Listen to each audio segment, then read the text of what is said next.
नमस्कार। आज हम हेडिंगले टेस्ट की एक बहुत ही खास पारी पर बात कर रहे हैं। बेन डकेट का वो शतक।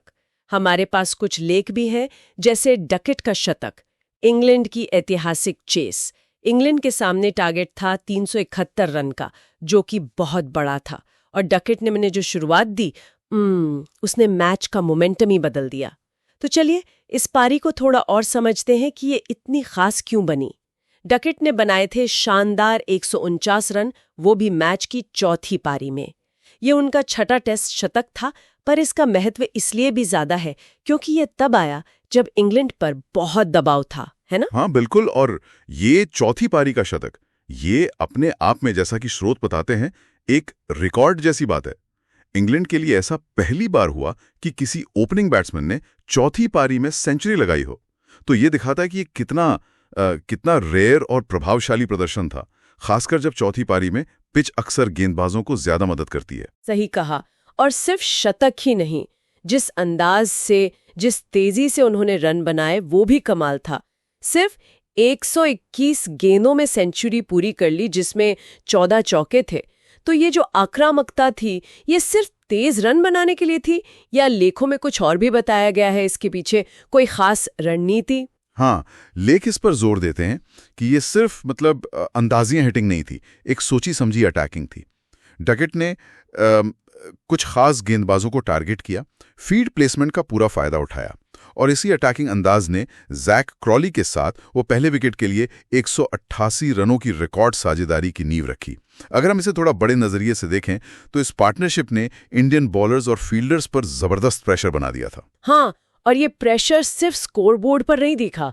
स्रोत बताते हैं कि इसने भारतीय गेंदबाजों की लाइन लेंथ बिगाड़ी, फील्डरों पर भी मानसिक दबाव डाला, उन्हें अपनी रणनीति बदलनी पड़ी। बिल्कुल, फील्डिंग में भी थोड़ी उथल पुथल दिखी। हाँ, और शायद उसी दबाव का नतीजा था वो छूटा हुआ कैच। लेखक बताते हैं कि जब डकेट 97 पर थे, हाँ, तो यशस्वी जायसवाल ने उनका एक, कह सकते हैं कि आसान कैच छोड़ दिया था। अच्छा, 97 पर? हाँ, 97 पर। और वो एक तरह का जीवनदान था, जिसका डकेट ने फिर पूरा फायदा उठाया और अपना शतक पूरा किया। तो क्या ये सिर्फ किस्मत थी, या स्रोत ये भी कहते हैं कि डकेट जिस तरह से खेल रहे थे, उससे ऐसी गलतियां होने का चांस बढ़ गया था? हाँ, कुछ एनालिसिस इसी तरफ इशारा करते हैं। देखिए, जब कोई बल्लेबाज लगातार अटैक करता है तो वो फील्डरों को हमेशा दबाव में रखता है। बॉलर्स पर भी प्रेशर आता है कि वो अपनी बेस्ट बॉल डालें, कुछ अलग करने की कोशिश करें। ऐसी सिचुएशन में गलतियों की गुंजाइश बढ़ जाती है।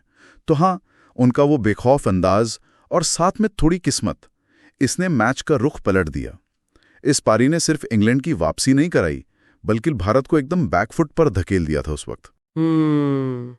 तो मतलब इस सब का निचोड़ ये निकलता है कि बेन डकेट के वो 149 रन, उनकी वो तेज तरार पारी, उनका वो अटैकिंग स्टाइल, जैक क्रॉली के साथ वो रिकॉर्ड पार्टनरशिप, और फिर वो एक जरूरी मोड़ पर मिला जीवनदान, इन सब ने मिलके इंग्लैंड को उस मुश्किल लक्ष्य के सामने एक बहुत मजबूत स्थिति में ला खड़ा किया था।